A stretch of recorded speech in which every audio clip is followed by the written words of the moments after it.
बिस्मिल्लाहिर्रहमानिर्रहीम। अस्सलाम वालेकुम। उम्मीद है कि आप लोगों को लास्ट लेक्चर समझ आ गया होगा, जिसके अंदर हमने मोबाइल एप्लीकेशन डेवलपमेंट से रिलेटेड जो है जावा को स्टार्ट किया हुआ है। उसमें हमने देखा था कि किस तरीके से हम एप्लेट को बनाते हैं और एप्लेट का लाइफ साइकिल क्या होता है, और एप्लेट के अंदर हमने button, text field, labels, check boxes वगैरह जो है वो डाले थे। एप्लेट के बाद हमारा जो न्यू टॉपिक स्टार्ट होता है वो है स्विंग्स से रिलेटेड। हमने आज स्विंग को देखना है। स्विंग्स के साथ उसके अंदर जो फ्रेम्स बनाए जाते हैं, लेबल्स, बटन वगैरह बनाए जाते हैं, उनको हमने देखना है। तो स्टार्टअप लेते हैं अपना स्विंग से। थोड़ा सा मैं इंट्रोडक्शन दे दूं पहले स्विंग के बारे में कि जावा की हमने डेवलपमेंट मैक्सिमम जो की थी वो कंसोल बेस्ड थी, और जब हम जावा के यूज़ करते हुए जब हम ग्राफिकल यूज़र इंटरफेस को लगाने लगते हैं, तो ग्राफिकल यूज़र इंटरफेस बनाने के लिए हमें जो API ज़रूरत पड़ती है उसको हम कहेंगे स्विंग। ठीक है, कि ग्राफिकल यूज़र इंटरफेस से हमें क्या मुराद है कि हमारे पास जो लेबल्स होते हैं, बटन्स होते हैं, टेक्स्ट फील्ड्स वगैरह होते हैं, चेक बॉक्सेस वगैरह होते हैं, ये सारे के सारे हम किसी विंडो के ऊपर हम दिखा रहे होते हैं और उसके पीछे जो है प्रोग्रामिंग कर रहे होते हैं। तो ये हमारी ग्राफिकल यूज़र इंटरफेस की प्रोग्रामिंग कहलाती है। और जावा के अंदर जो API ग्राफिकल यूज़र इंटरफेस बनाने के काम आती है वो स्विंग है। हमने लास्ट कोर्स के अंदर देखा था कि AWT के ज़रिए हम ग्राफिकल यूज़र इंटरफेस को लेकर आए थे। AWT मीन्स कि एब्स्ट्रैक्ट विंडोइंग टूल किट, और उसी का एक एडवांस फॉर्म हम जो है स्विंग को आज डिस्कस करने जा रहे हैं। जैसा कि AWT के अंदर हमारे पास डिफरेंट किस्म के कंपोनेंट्स होते थे ग्राफिकल यूज़र इंटरफेस बनाने के लिए, उसी तरीके से स्विंग के अंदर भी डिफरेंट किस्म के कंपोनेंट्स होते हैं जो कि हम ग्राफिकल यूज़र इंटरफेस बनाने के अंदर या ग्राफिकल यूज़र इंटरफेस बनाने में इस्तेमाल करते हैं। अब देखना हमने यहाँ पर है कि जी ये स्विंग है और AWT है, इसका क्या डिफरेंस है।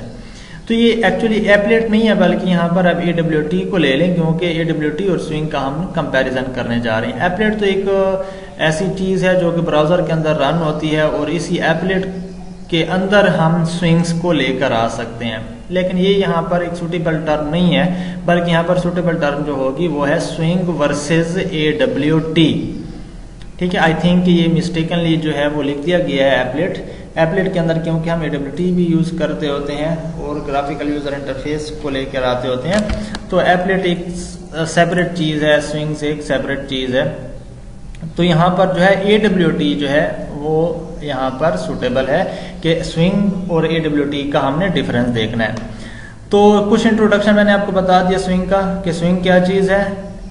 जावा की ऐसी API means application programming interface, कि जावा की ऐसी API जो कि ग्राफिकल यूज़र इंटरफेस बनाने के काम आती है, उसको हम स्विंग कहते हैं। ये सेम तरह की है जैसे कि AWT के हम यूज़ कर रहे थे, लेकिन यहाँ पर अब ये समझ लें कि ये स्विंग जो है ये AWT की एडवांस फॉर्म है।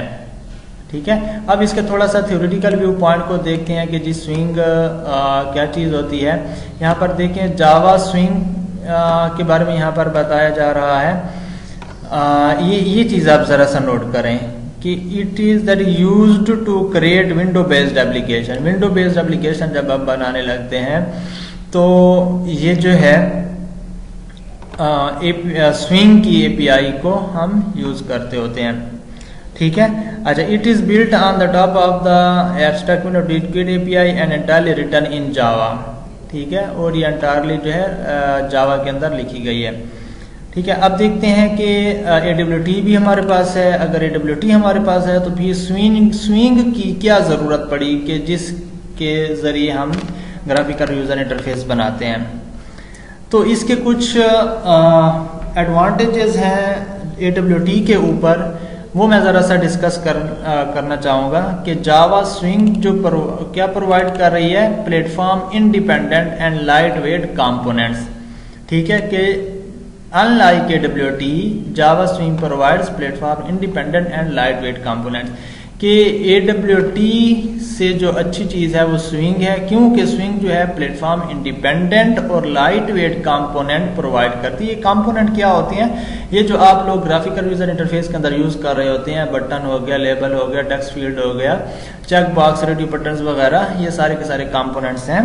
तो ये एक्चुअली में क्या है कि प्लेटफॉर्म इंडिपेंडेंट है और लाइट वेट कंपोनेंट समझे जाते हैं स्विंग के, इसलिए जो है स्विंग ज्यादा यूजफुल है। ठीक है, अच्छा उसके बाद हम देखते हैं कि Java X dot swing package provides classes for Java swing API such as J button, J text field, J text area वगैरह वगैरह। तो मैं ज़रा सा एक चीज़ आपको यहाँ पर दिखा देता हूँ। चलें इधर पहले डिफरेंस पढ़ लेते हैं, फिर उसके बाद मैं आप लोगों को बताऊँगा कि एक्चुअली में AWT और स्विंग का क्या डिफरेंस है। AWT जैसे यहाँ पर नाम से जाहिर है कि AWT components are platform dependent, कि AWT के अंदर जितने भी कंपोनेंट्स होंगे वो प्लेटफॉर्म डिपेंडेंट होंगे। प्लेटफॉर्म डिपेंडेंट का क्या मतलब होता है कि जिस प्लेटफॉर्म के लिए वो बनाए गए हैं वो उसी के मुताबिक ही काम करेंगे या उसी के ऊपर डिपेंड कर रहे होंगे।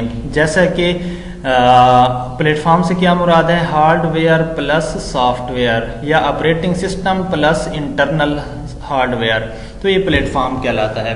तो आपके पास देखें ना, डिफरेंट किस्म के प्लेटफॉर्म्स आपके पास अवेलेबल होते हैं, जैसे कि विंडोज़ बेस्ड ऑपरेटिंग सिस्टम है, उसके साथ डिफरेंट किस्म का हार्डवेयर है, और इसी तरीके से आपके पास लिनक्स है, यूनिक्स है, मैक है, और इसी से रिलेटेड जो है डिफरेंट हार्डवेयर आपके पास अवेलेबल हैं। तो ये प्लेटफॉर्म कहलाता है एक्चुअली। तो ये प्लेटफॉर्म डिपेंडेंट होता है AWT, जबकि स्विंग जो है वो प्लेटफॉर्म इंडिपेंडेंट होता है।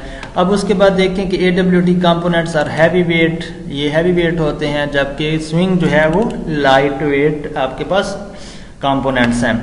अच्छा, उसके बाद AWT does not support pluggable look and feel, के प्लगेबल लुक एंड फील ये प्रोवाइड नहीं करता, जबकि स्विंग जो है वो provides more powerful component such as यहाँ पर है, ठीक है, swing sports pluggable look and feel, के प्लगेबल लुक एंड फील। अब देखें ना, लुक एंड फील का क्या मतलब है कि जैसे ही आपने लगाया तो वो आपको वैसा ही नजर आएगा जैसा कि उसकी प्लेटफॉर्म के अंदर या जिस चीज या जिस सिस्टम के ऊपर आप चला रहे हैं उससे रिलेटेड जो है लुक एंड फील देगा। जिसके बटन है होता है उसके डिजाइनिंग वगैरह, या जो भी आपके पास रेडियो बटन है, या वो जो लिस्ट आपके पास आ जाती है, वो सारी की सारी उसकी जो लुक होती है वो आपकी जो है क्या कर रही होती है, उस प्लेटफॉर्म से रिलेटेड ही होती है जिसके ऊपर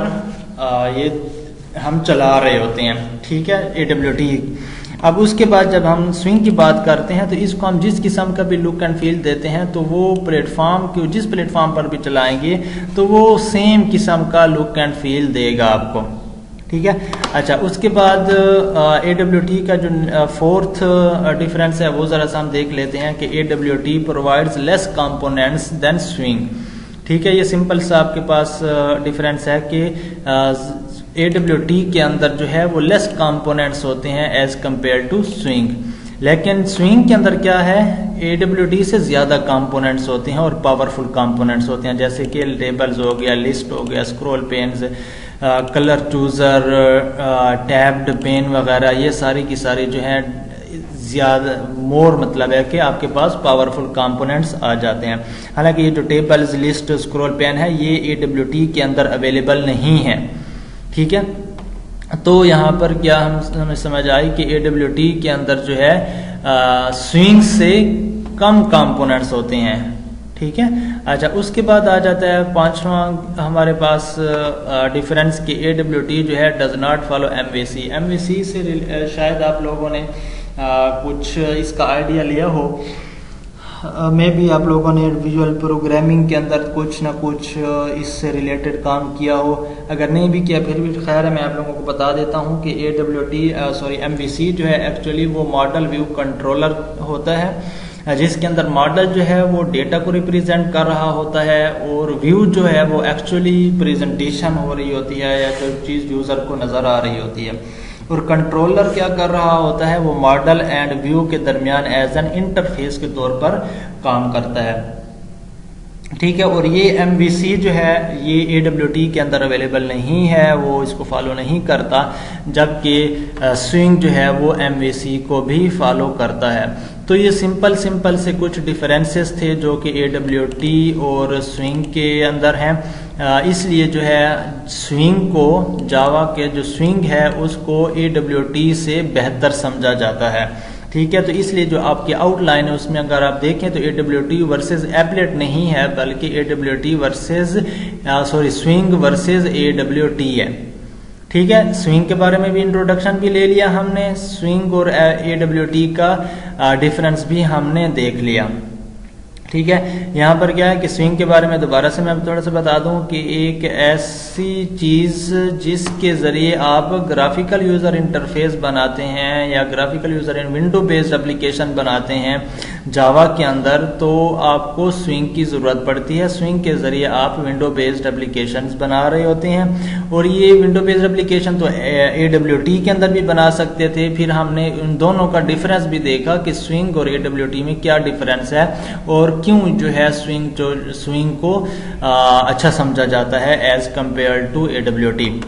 तो हमारा नेक्स्ट टॉपिक है क्रिएटिंग फ्रेम, कि हम जावा के इसके अंदर स्विंग को यूज करते हुए फ्रेम किस तरीके से बनाते हैं। मैं जरा एक चीज आप लोगों को बता दूं कि जब हम AWT की बात कर रहे थे तो AWT के अंदर हम फ्रेम्स किस तरीके से बनाते हैं और जावा के स्विंग के अंदर हम फ्रेम्स किस तरीके से बनाते हैं, ये दोनों चीजें मैं आप लोगों को यहाँ पर डिस्कस कर देता हूँ। एक छोटा सा क्विक रिव्यू लेते हैं यहाँ पर कि जब हम AWT की बात कर रहे थे लास्ट सेमेस्टर के अंदर, तो उसमें हमने देखा था कि किस तरीके से हमने फ्रेम्स वगैरह को बनाना है या उनके अंदर बटन्स या टेक्स्ट फील्ड वगैरह को ऐड करना है। तो सबसे पहले जो है एक काम करते हैं कि फ्रेम्स को देख लेते हैं। जी, फ्रेम्स क्या होता है? तो फ्रेम ये देखिए फ्रेम को किस तरीके से बनाया जाता है। फ्रेम एक ऐसा, पहले मैं बता दूं फ्रेम होता क्या है। फ्रेम एक ऐसी विंडो होती है जिसके अंदर आप डिफरेंट किस्म के कंपोनेंट्स लगाते होते हैं।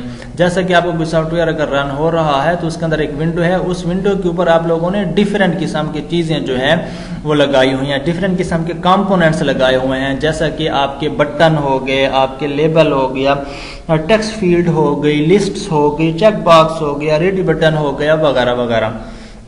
तो ये सारे के सारे कंपोनेंट्स किसी फ्रेम के ऊपर लगाने होते हैं और सबसे पहले आपने फ्रेम बनाना होता है। फ्रेम बनाने के बाद आपने ये कंपोनेंट्स लगाने होते हैं। अभी मैं AWT के ऊपर हूँ तो देखते हैं इसकी जरा सा एग्जांपल कि आप लोगों ने एक प्रोग्राम लिखना है क्लास AWT के नाम से, वो आप के ऊपर डिपेंड करता है। मेन का मेथड बनाया आपने, मेन मेथड के अंदर एक फ्रेम का ऑब्जेक्ट क्रिएट कर दिए। देखें ये फ्रेम हम इस तरीके से क्रिएट करते होते हैं जावा AWT के अंदर। ठीक है, फ्रेम लिखा, फ्रेम का एक ऑब्जेक्ट क्रिएट किया, वो मतलब कि एक आपके पास फ्रेम बन गया। फ्रेम का आपने नाम रख दिया बटन एग्जाम्पल, और उसके बाद आपने क्या किया, उसी फ्रेम का क्या कर रहे हैं, सेट साइज कर रहे हैं कि इसकी विड्थ कितनी होनी चाहिए, इसकी हाइट कितनी होनी चाहिए।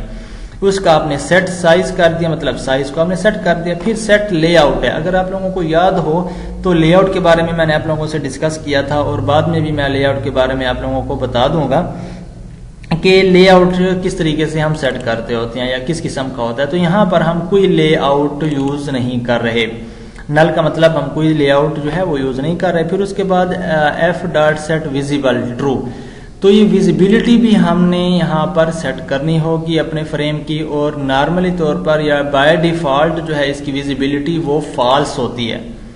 ये चीज़ नोट कर लें कि जब फ्रेम हम बनाते हैं तो उसकी विजिबिलिटी बाय डिफॉल्ट फॉल्स होती है, उसको हमने ट्रू करना होगा। तो इस f.set visible के जरिए हमने क्या किया, इसकी विजिबिलिटी को जो है वो ट्रू कर दिया। नेक्स्ट आते हैं। जब चले जी यहाँ तक, यहाँ से लेके यहाँ तक तो हमने फ्रेम बना दिया। ठीक है, ये हमने फ्रेम बना के रख दिया। अब इस फ्रेम के बाद हमने क्या किया, एक बटन को बनाते हैं। ये बटन हमने बना दिया। ये बटन बनाने का तरीका है कि बटन का एक ऑब्जेक्ट क्रिएट किया आपने बटन क्लास का, और उस बटन का आपने कोई ना कोई टेक्स्ट दे दिया कि जी इसके ऊपर लिखा हुआ आ जाए क्लिक हियर। ये बटन के एक ऑब्जेक्ट बन गया। अब इसी की सेट बाउंड्स करते हैं। सेट बाउंड्स के बारे में मैंने आप लोगों को कुछ लास्ट लेक्चर के अंदर भी मैं भी थोड़ा सा आप लोगों को बताया होगा कि बटन के सेट बाउंड्स का क्या मतलब होता है कि पहला कंपोनेंट बताता है कि इसका लेफ्ट साइड से कितना डिफरेंस है, दूसरा बताता है कि इसका ऊपर से कितना डिफरेंस है, और ये जो है थर्ड बताता है कि इसकी विड्थ कितनी है, और फोर्थ बताता है कि इसकी हाइट कितनी है। ठीक है, तो ये सारी की सारी चीजें यहाँ तक आ गई। फिर जब आपने बटन को बना के उसकी पोजीशनिंग भी सेट कर दी, ठीक है, उसकी पोजीशन भी यहाँ पर सेट कर दी और उसकी विड्थ हाइट भी आपने सेट कर दी, तो उसके बाद जो हमारा काम होता है वो होता है आपको बटन को इस फ्रेम के ऊपर लगाना। ठीक है, इस लाइन का मतलब यह है कि फ्रेम के ऊपर बटन को ऐड कर देना, f.add b। ठीक है, यहाँ पर क्या बताया जा रहा है कि फ्रेम के ऊपर बटन को ऐड कर देना। जब आप लोगों ने यहाँ तक काम कर लिया तो मैं जरा सा यहाँ पर एक क्विक रिव्यू लेता हूँ। यहाँ पर ये देखें, इसको रन करके, तो ये रन हो रहा है यहाँ पर, तो अभी ओपन हो, हाँ ये देखें, ये चीज आपके पास आ जाएगी। ये आपके पास फ्रेम है और इस फ्रेम को देखो, ये 400 एंड 200, ये 400 इसकी विड्थ है और ये 200 इसकी हाइट है। तो इसका साइज जो है ये फ्रेम का वो हमने सेट कर लिया, और फ्रेम के साइज का टाइटल क्या है, बटन एग्जाम्पल। और ये देखें आप, बटन एग्जाम्पल यहाँ पर शो हो रहा है। जब ये इसकी आपने साइज सेट कर लिया तो लेआउट भी इसका जो है वो नल रख दिया कि कोई भी लेआउट हम इसका यूज नहीं कर रहे। फिर उसके बाद विजिबिलिटी यहाँ पर ट्रू है कि मतलब ये हमें नजर आ रहा है, इट मीन्स कि इसकी विजिबिलिटी जो है वो ट्रू है। अच्छा, फिर उसके बाद हमारे पास जो चीज आती है वो है बटन। हमने एक बटन बनाया और उसके ऊपर हमने लिख दिया क्लिक हियर। ये देखें, हमने बटन बनाया और इसके ऊपर लिख दिया क्लिक हियर। अच्छा, उसके अब सेट बाउंड्स करने हैं हमने। इसी बटन की हमने पोजीशनिंग भी बतानी है, उसकी जो है विड्थ हाइट भी बतानी है। पोजीशनिंग क्या है कि 50 लेफ्ट से हो और 100 ऊपर से हो। ये देखिए, 50 इसकी यहाँ से लेके यहाँ तक की विड्थ आ रही है और 100 आपकी यहाँ से लेके यहाँ तक की विड्थ आ रही है। ठीक है, ये आपकी जो है लेंथ है, यहाँ से यहाँ तक 100 की है और यहाँ से यहाँ तक इसकी जो है वो 50 की। अब उसके बाद आ जाता है 80 एंड 30। 80 का मतलब ये है कि इसकी जो विड्थ है यहाँ से लेके यहाँ तक, ये आपके पास 80 की होनी चाहिए और इसकी हाइट जो है ये 30 की होनी चाहिए। ये मैंने पोजीशनिंग भी बता दी आपको और इसकी विड्थ हाइट भी बता दी। और इसके बाद इस लाइन का मतलब यह है कि फ्रेम के ऊपर हमने इसको ऐड भी कर दिया। फ्रेम आपने बनाया था तो इसके ऊपर आपने बटन को ऐड भी कर दिया। तो ये था आप लोगों का बटन से रिलेटेड एक एग्जांपल जो कि हमने AWT के अंदर की थी। ये आप नोट कर लें कि हम अभी AWT की बात कर रहे हैं। ठीक है, AWT का मैं थोड़ा सा क्विक रिव्यू ले लेता हूँ, फिर उसके बाद आपको इससे स्विच करूंगा स्विंग के अंदर। ठीक है, अब यहाँ पर आते हैं दोबारा। तो इसके अंदर देख लें आप कि मैंने एक फ्रेम बनाया। फ्रेम बनाने के बाद मैंने क्या किया, उसी फ्रेम का सेट साइज किया, 400 बाय 400 रखा। फिर उसके बाद f.set लेआउट किया, नल रखा। f.set विजिबल, ये वही बात जो मैंने पिछले प्रोग्राम में अंदर दिखाया था। विजिबिलिटी हमने ट्रू कर दी। फिर उसके बाद टेक्स्ट फील्ड बना रहे हैं। ठीक है, टेक्स्ट फील्ड आपने बनाई, एक टेक्स्ट फील्ड बनाई जिसके अंदर ये लिखा कि welcome to text field example. तो टेक्स्ट फील्ड के अंदर आपने क्या कर दिया, 50 ये सेट बाउंड्स कर दिए। ठीक है, सेट बाउंड क्या होता है वो मैंने अभी आप लोगों को बता दिया। फिर एक और टेक्स्ट फील्ड बनाई, उसकी भी सेट बाउंड्स कर दिए। सेट बाउंड्स करने के बाद आप लोगों ने इसी टेक्स्ट फील्ड को, टेक्स्ट फील्ड 1 को और टेक्स्ट फील्ड 2 को, दोनों को आपने इस फ्रेम के ऊपर ऐड कर दिया। ठीक है, तो ये था आप लोगों का बेसिक फ्रेम बनाना, फ्रेम के ऊपर टेक्स्ट फील्ड और बटन को लगाना। ठीक है, अब देखते हैं कि ये तो था AWT के अंदर, हमने इसको स्विंग के अंदर कैसे लेके जाना है। ये देखें ना, ये तो हमने AWT का काम कर दिया ना, इसको हमने स्विंग के अंदर कैसे चेंज करना है। तो सिंपल सा एक प्रोसीजर है कि स्विंग, जैसे आपने फ्रेम बनाया तो फ्रेम को आपने F की क्लास दी, लेकिन स्विंग जो है वो आपको जे फ्रेम कहते हैं। यहाँ पर सिंपल फ्रेम है, ये देखें ये फ्रेम, और यहाँ पर जे फ्रेम। तो इससे पहले मैं एक चीज आप लोगों को बता दूं कि यहाँ पर देखें कि java.awt था, ठीक है, कि AWT का आपने कंपोनेंट्स यूज करने थे तो java.awt.static लिखा, लेकिन जब आप जो है स्विंग के कंपोनेंट यूज करेंगे तो आपने क्या लिखना होगा, javax.swing.static, ठीक है। तो यहाँ पर आप लोगों ने स्विंग को यूज करना होगा। इसका मतलब ये हुआ कि आप स्विंग के कंपोनेंट्स यूज करने जा रहे हैं। चलिए नेक्स्ट उसकी तरफ बढ़ते हैं कि फ्रेम तो चलो हमने बना लिया। ये देखें जे फ्रेम के जरिए f is equal to new J frame button example, उसके बाद f dot set size, f dot set layout, f dot set visible. ये भी मैंने आप लोगों को बता दिया था कि इसका क्या मतलब होता है। सेट साइज का मतलब ये होता है कि उसकी विड्थ एंड हाइट कितनी है। लेआउट का मतलब ये होता है कि इसके अंदर आप कोई लेआउट यूज कर रहे हैं या नहीं कर रहे हैं तो कौन सा लेआउट यूज कर रहे हैं। यहाँ पर हमने नल लिखा, मतलब कि कोई लेआउट यूज नहीं कर रहे। विजिबिलिटी बाय डिफॉल्ट फॉल्स होती है, हमने इसको ट्रू कर दिया। उसके बाद हमने ये देखते हैं कि हमने बटन किस तरीके से बनाने हैं। AWT की एग्जांपल अगर मैं उठाऊं तो क्या था, जस्ट सिर्फ बटन लिखा, बटन का ऑब्जेक्ट लिखा, ये क्लास का नाम होता है, ये ऑब्जेक्ट का नाम होता है कि एक बटन का मैंने ऑब्जेक्ट क्रिएट किया। तो यहाँ पर सिर्फ बटन था, लेकिन स्विंग के अंदर हम क्या करते होते हैं, जे बटन को यूज करते होते हैं, ठीक है। जे बटन के जरिए हमने क्या किया, एक बटन क्रिएट किया और इसके ऊपर भी मैंने लिख दिया click here, B dot set bounds कर दिए। वही प्रोसीजर आ रहा है जो कि आप AWT के अंदर यूज कर रहे थे, लेकिन यहाँ पर AWT डॉट स्टैटिक था तो यहाँ पर स्विंग डॉट स्टैटिक है, और वहाँ पर सिंपल बटन था तो यहाँ पर जे बटन को यूज किया गया है। जहाँ पर जे बटन की बात आ जाए तो आपको समझ जाना चाहिए कि ये हम स्विंग की बात कर रहे हैं। अच्छा, फिर बटन बनाने के बाद आपने फ्रेम के ऊपर ऐड भी कर दिया। अब हम आते हैं लेबल की तरफ जरा सा। ये है लेबल आपका कि जे लेबल, आपने एक लेबल बनाया, ठीक है, जे साथ आया हुआ है, इट मींस कि ये स्विंग का कंपोनेंट है। J label LB is equal to new J label, तो ये आपने लेबल बना दिया। लेबल बनाने के बाद आपने उसके सेट बाउंड्स कर दिए, ठीक है, और उसको फ्रेम के ऊपर ऐड कर दिया। इसी तरीके से टेक्स्ट फील्ड आपने बनाई। ये देखें, देखते जाएं आप साथ साथ कि ये टेक्स्ट फील्ड जो है यहाँ पर सिंपल टेक्स्ट फील्ड लिखा हुआ है, जबकि जब हम स्विंग की बात करते हैं तो इसके अंदर हमने क्या कर दिया, जे टेक्स्ट फील्ड लिखा। जे टेक्स्ट फील्ड का मतलब ये है कि हम इसके अंदर स्विंग के कंपोनेंट्स जो हैं वो लेके आ रहे हैं, ठीक है।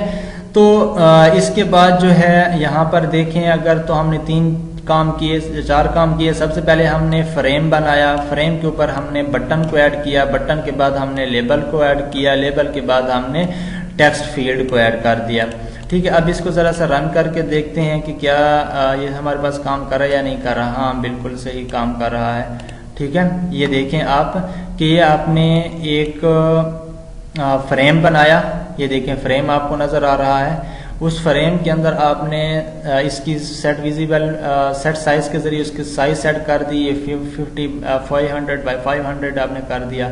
लेआउट किया भी इसके अंदर हम यूज नहीं कर रहे हैं। विजिबिलिटी भी इसकी जो है वो ट्रू है, हमें नजर आ रहा है। फिर एक बटन बना दिए, देखिए ये बटन है, इसके ऊपर क्या लिखा हुआ है, क्लिक हियर। इसके देखिए 50 इधर से 50 इधर से, मतलब 50 का डिफरेंस इधर से आ रहा है, 50 का डिफरेंस इधर से आ रहा है, और इसकी 100 विड्थ है और 30 जो है वो हाइट आ रही है। फिर उसके बाद जे लेबल आ जाता है, ये देखें लेबल आपको नजर आ रहा होगा। तो जे लेबल के अंदर हमने क्या किया, इसके जे लेबल बनाया, लेबल के साथ आपने क्या कर दिया, सेट बाउंड्स कर दिया और उसको ऐड कर दिया, ठीक है। अच्छा, इसी तरीके से जो है हमने क्या करना है, हाँ, ये भी मैं साथ आप लोगों को बताता जाऊं कि ये एक्शन परफॉर्म बटन जो होता है उसके ऊपर हम कोई ना कोई जब इवेंट जनरेट होता है तो बटन का इवेंट क्या होता है, एक्चुअली बटन का इवेंट होता है, ये देखें बी के साथ मैं कर रहा हूं बात, ठीक है। तो बटन के ऊपर कोई एक्शन परफॉर्म हो रहा होता है, मतलब वो क्लिक हो रहा होता है, ठीक है। उसके ऊपर एक्शन परफॉर्म हुआ, एक्शन परफॉर्म हुआ तो ये वाला फंक्शन जो है एक्शन परफॉर्म्ड का ये कॉल हो जाता है। जब ये फंक्शन कॉल होगा तो हमने क्या करना है, tf.setText, ठीक है। ये tf हमारे पास क्या था, ये tf हमारे पास था एक टेक्स्ट फील्ड, ठीक है, उसका हमने सेट टेक्स्ट कर दिया, मतलब कि उसका जो टेक्स्ट है वो हमने क्या रखा, टेक्स्ट फील्ड वेलकम। और उसके बाद जो है क्या कर दिया हमने, लेबल जो है, ये जो लेबल आपको नजर आ रहा है ये वाला, ठीक है, ये लेबल आपने जे लेबल के जरिए जो बनाया था, तो उसका भी हमने टेक्स्ट जो है वो सेट कर दिया। तो क्या लिख दिया, लेबल वेलकम। तो देखें कि जब भी हम बटन को क्लिक करेंगे तो टेक्स्ट फील्ड के अंदर क्या लिखा हुआ आ जाएगा, टेक्स्ट फील्ड वेलकम, और लेबल के ऊपर क्या लिखा हुआ आ जाएगा, लेबल वेलकम। ठीक है, तो ये दोनों चीजें जो है हमने देखनी होगी अभी अपने पास। ये देखें, मैं राइट क्लिक करता हूं और इस तरीके से तो ये हमारे पास विंडो ओपन हो जाती है। जैसे ही मैं इसको क्लिक करता हूं, मैं दोबारा से आपको बता दूं कि जैसे ही मैं इसको क्लिक करूंगा, ये देखें, जैसे मैंने इसको क्लिक किया तो ये देखें लेबल वेलकम लिखा हुआ आ गया और टेक्स्ट फील्ड जो है इसके अंदर भी वेलकम नजर आ रहा है। तो ये था आप लोगों का बेसिक स्विंग का इंट्रोडक्शन। ठीक है, इस स्विंग के इंट्रोडक्शन के अंदर आपने स्विंग के बारे में जाना, फिर स्विंग और AWT का डिफरेंस देखा, फिर आपने फ्रेम को क्रिएट किया, फ्रेम को क्रिएट करने के बाद आपने लेबल को क्रिएट किया, लेबल, बटन और टेक्स्ट फील्ड, ये 3 काम आप लोगों ने आज डिस्कस कर दिए कि फ्रेम के ऊपर कंपोनेंट्स आप किस तरीके से बनाते हैं, लेबल, बटन और टेक्स्ट फील्ड वगैरह, तो वो भी आप लोगों ने देख लिया कि किस तरीके से हमने इसके ऊपर ये कंपोनेंट्स वगैरह बनाने हैं। तो इसकी जो थ्योरी है आप थ्योरी यहाँ से भी चेक कर सकते हैं, और यहाँ पर जो एग्जाम्पल दी गई हैं आप उनको भी फॉलो अप कर सकते हैं। लेकिन जो मैंने एग्जाम्पल दी हैं वो एग्जाम्पल आप लोगों के लिए आई थिंक कि सही है, अच्छी हैं, वो समझ आने वाली हैं। आप इन एग्जाम्पल को अगर फॉलो अप नहीं करते तो जो एग्जाम्पल मैं आप लोगों के साथ शेयर करता हूँ वो उसको आप फॉलो अप किया करें तो आपके लिए ज़्यादा ईजी हो जाएगा। तो आई थिंक आज का एक टेक्निकल काम है, आप लोग इसकी प्रैक्टिस करें। तो इसलिए हम ज़्यादा आज नहीं पढ़ते क्योंकि आप लोगों ने इसकी प्रैक्टिस भी करनी होती है, क्योंकि हम क्लास में होते हैं। तो हम आई थिंक कि इसके अंदर हम क्लास से कुछ ज़्यादा ही पढ़ा जाते हैं, क्योंकि आप लोगों ने दूसरे कोर्सेज को भी फॉलो अप करना होता है और इसके भी प्रैक्टिकल इम्प्लीमेंटेशन भी साथ साथ करनी होती है, क्योंकि लैब्स अवेलेबल नहीं है, ऑनलाइन कोर्सेज हैं, तो आप लोगों ने लैब भी साथ साथ ही करनी होगी, अपने लैपटॉप्स के ऊपर इनको इम्प्लीमेंट भी करना होगा। तो जो भी टास्क मैं देता हूँ या शेयर करता हूँ, पहले कोशिश किया करें कि आप खुद अपने हाथ से सॉल्व किया करें। अगर सॉल्व नहीं होते तो फिर आप लोग जो है जो मैं शेयर करता होता हूँ मटेरियल, उसके अंदर आप देख के इसको फॉलो अप कर सकते हैं। तो इंशाल्लाह आज का टॉपिक हमारे लिए इतना काफ़ी है, तो और मुलाकात होती है नेक्स्ट क्लास के अंदर। तब तक के लिए जो है अल्लाह हाफिज़।